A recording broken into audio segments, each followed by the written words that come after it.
welcome back to our channel. So today we'll be reading Walt Disney's Mowgli and Kaa the Python.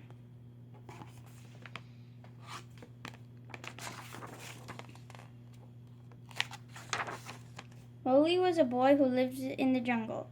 The jungle was not a safe place for a boy, but Mowgli had friends. Bagheera the panther and Baloo the bear loved Mowgli. They protected him. They protected Mowgli from Kaa the python. Kaa thought that Mowgli would make a nice dinner. They protected him from Shere Khan the tiger. Shere Khan thought that Mowgli would make a tasty lunch. Bagheera and Baloo even had to keep Mowgli away from the monkeys. The monkeys wanted to catch the boy. Would any of these enemies ever help Mowgli? Of course not. Yet, there came a day when one of them did. The story began one morning when the monkeys were making fun of Mowgli. They pointed and yelled at the boy. "Where's your tail?" asked one. "What a funny face you have," laughed another. "Pay no attention to those monkeys," said Bagheera. "They are show-offs." "Aren't they afraid of you and Baloo?" asked Mowgli. "Yes," said Bagheera, "but we cannot reach them when they are in the trees." Just then the monkeys stopped laughing. Here came someone who could reach them. It was Kaa. The monkeys ran away as Kaa slithered up the tree. "One day Kaa will catch those silly monkeys," said Bagheera. "What will Kaa do to the monkeys?" said Mowgli. Bagheera waved his long tail back and forth in front of Mowgli's eyes. Mowgli began to feel dizzy. "First Kaa will put the monkeys under his spell," said Bagheera. Baloo put his big furry arms around Mowgli. He squeezed Mowgli's heart. "Then Kaa will give the monkeys a terrible hug," said Baloo. "Oh," said Mowgli, "I will stay far, far away from Kaa." But Kaa was looking for Mowgli. In the afternoon he found him. Mowgli was swimming in the river. He floated with his eyes closed. He did not see Kaa hiding in the grass. Bagheera and Baloo were asleep.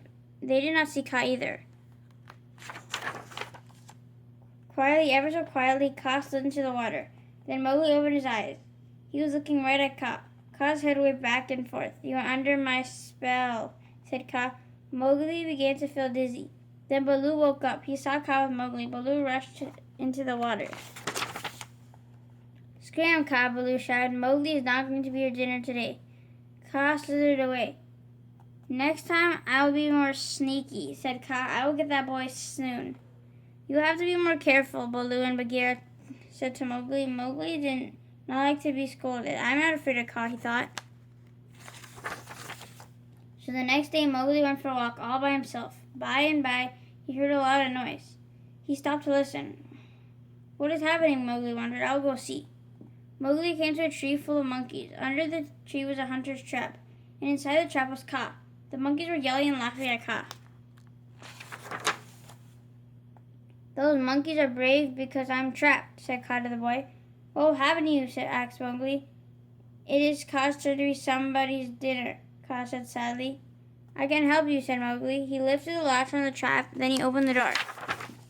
Out came Kaa. "I'm grateful," said Kaa to Mowgli, "but I'm also hungry. If I stay here, I will forget that you saved me." Kaa slithered away. Now all the monkeys began to shout, "Mowgli is the dummy. He let the snake go free. Let's get Mowgli," cried one of the monkeys. "I'm not afraid of you, silly monkey," said Mowgli. But Mowgli spoke too soon. A monkey reached down out of the tree and grabbed him. "Help!" cried Mowgli. Now he was afraid. One monkey grabbed Mowgli's foot. The other monkey grabbed Mowgli's arm. They swung him off through the trees, holding onto the boy. They did not see Kaa watching from the grass. At last the monkeys came to their monkey city. They took Mowgli to their king. "Here he is, O king," they cried. "Well, well," the monkey king said to Mowgli. "How would you like to live with us? We are the best animals in the jungle. We are handsome, we are strong, we are very, very wise." "No thanks," said Mowgli. "You are just a lot of silly old monkeys." The monkeys did not like to be called silly old monkeys. They picked up Mowgli and threw him into an old stone pit. Now Mowgli was trapped. There was no way out of the pit. The sides were too high to climb. Mowgli had to sit there and listen to the monkeys laughing. Suddenly the monkeys stopped laughing. Mowgli wondered why. Kaa the python had come to Monkey City. The monkeys ran from him. Kaa looked down into the old stone pit. Mowgli looked up at Kaa. Mowgli knew he could not escape from Kaa, not this time. Baloo and Bagheera were far, far away. Kaa's tail began to drop down into the pit. Now Mowgli was really afraid. He remembers Kaa's terrible hug. But Kaa did not hug Mowgli. He twisted his body into steps. Slowly, Mowgli climbed out of the pit. When Mowgli reached the top, he was face to face with Kaa. Are you going to eat me? Asked Mowgli. Not at all, said Kaa. You saved my life. Now I will save yours. While Kaa kept the monkeys up in their tree, Mowgli walked away. He walked out of Monkey City, then he ran through the jungle to find his friends. Mowgli was glad to be safe with Bagheera and Baloo again. It was a long time before he went for another walk by himself. Mowgli knew that Kaa would soon be after him again, but he would always remember the day that his enemy had been his friend. The end. Thank you for watching. Hope you guys enjoyed Walt Disney's Mowgli and Kaa the Python. Stay tuned for more book reads coming soon. Take care, guys. Stay safe, stay happy, stay healthy, and keep on reading. Goodbye. Bye.